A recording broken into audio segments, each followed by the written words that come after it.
Bonjour à toutes et à tous, bonjour aux camarades. Merci au PCF de nous donner la parole aujourd'hui pour exprimer nos vives inquiétudes quant au devenir industriel de notre site pour les prochains mois et les prochaines années concernant l'établissement des Flandres. Donc je vais me présenter, je m'appelle Benjamin Tange, je suis actuellement le délégué syndical central CGT au périmètre France du raffinage pétrochimie chez Total Énergie. Alors Total, vous connaissez toutes et tous bien évidemment, c'est l'un des plus grands acteurs mondiaux au niveau pétrolier et depuis ces dernières années, un acteur mondial de l'énergie dans toute sa dimension. Total Énergie, c'est des profits records où les milliards s'accumulent d'année en année, pendant que le contribuable, lui, se serre la ceinture, mais j'y reviendrai un peu plus tard. Il y a quelques kilomètres d'ici, une dizaine à vol d'oiseau, une raffinerie. C'était la raffinerie des Flandres. Total, en 2010, a décidé de fermer cette raffinerie. Vous en avez peut-être entendu parler. Une longue lutte pour son maintien pendant de nombreux mois a été menée. Cette lutte a contraint Total à l'absence de licenciement ainsi qu'à l'absence de mobilité contrainte pour les salariés. Toutefois, l'activité de raffinage, qui transforme le pétrole en gasoil, l'essence, etc., a été stoppée. Nous avons réussi par la lutte à maintenir plus de 200 emplois organiques ainsi que de nombreux emplois de la sous-traitance. Depuis, nous sommes devenus, entre autres, l'un des plus grands dépôts de carburant français et européens où des stocks stratégiques y sont stockés. Ces stocks stratégiques sont une obligation nationale. Le site de Mardic et de Gravelines y stocke l'équivalent de 9% des réserves des stocks stratégiques français. En cas de coup dur, de conflit, de problèmes d'approvisionnement, l'État fait appel à ces stocks pour donner du mou là où les territoires trouvent une difficulté. Il s'agit là aussi de notre indépendance énergétique. Il me semble important de rappeler ces faits. Si je suis là, si nous sommes là avec mes camarades, c'est parce que nous sommes très inquiets, comme j'ai pu l'exprimer au préalable, sur l'avenir de notre site, sur l'avenir de nos emplois et des familles. En effet, le président Macron a indiqué vouloir construire 6 réacteurs nucléaires de technologie EPR, dont les sites d'implantation seront Penly, Gravelines et dans la vallée du Rhône. EDF a donc dans ce cadre contacté la direction Total, puisqu'une des zones de la future implantation d'EPR sur Gravelines concerne les APF de Gravelines, où nous stockons les réserves stratégiques français de carburant. Cela représente 50% des volumes des réserves stratégiques de notre site. C'est 16 millions d'euros de recettes. Sans ces recettes, c'est toute l'activité complète qui serait économiquement et structurellement en danger.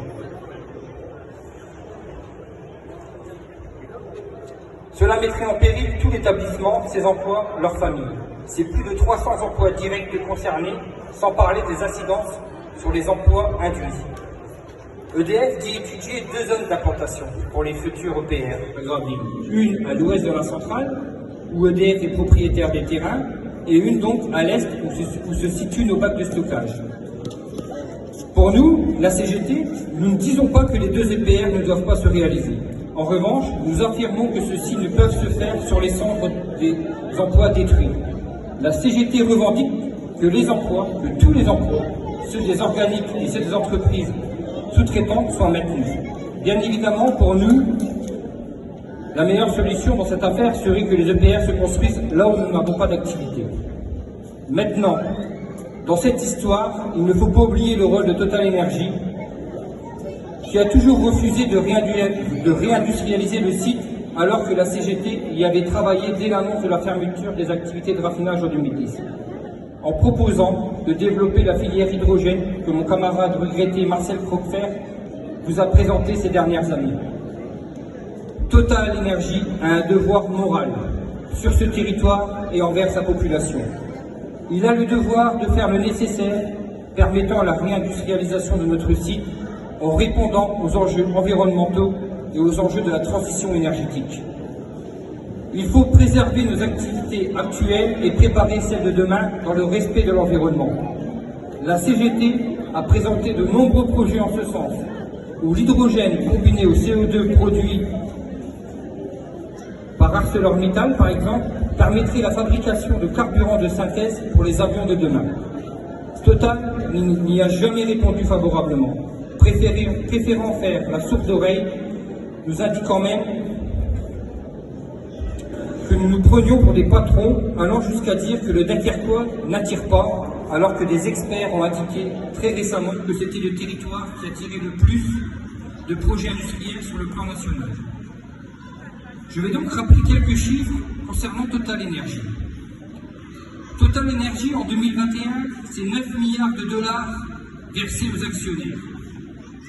C'est le rachat prévu de 8 milliards de dollars de ses propres actions pour ensuite les détruire, ce mécanisme faisant remonter le cours de l'action et ainsi répond à l'appétit sans fin des actionnaires.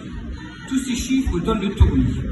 Il n'y a donc aucun problème d'argent et de financement de projets industriels pour Total Energy et ainsi permettre le développement de notre site, le redynamiser, mettant fin à l'inquiétude des salariés.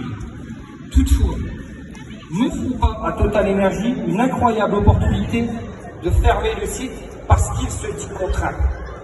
Il est donc urgent que les différents acteurs, GPMD, EDF, Total Energy, élus locaux, etc., rassurent par des faits, des actes, les salariés et leurs familles.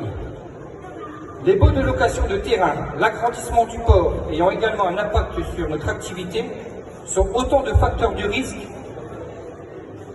que les salariés craignent. Nous interpellons à ce sujet l'ensemble des politiques du territoire, dont le président de la CUD, le maire de Dunkerque, avec lequel j'ai abordé le sujet tout à l'heure, sur la situation, mais également tous ceux qui sont en responsabilité et qui pèsent. Voilà, j'en ai fini. Je tenais encore une fois vous remercier de m'avoir écouté. Je serai au stand de l'UL-CGT pour celles et ceux qui souhaitent davantage d'informations. Sachez que la CGT ne lâchera rien et je vous souhaite à toutes et à tous une bonne journée et une bonne plage sur notre belle plage de Dunkerque. Merci.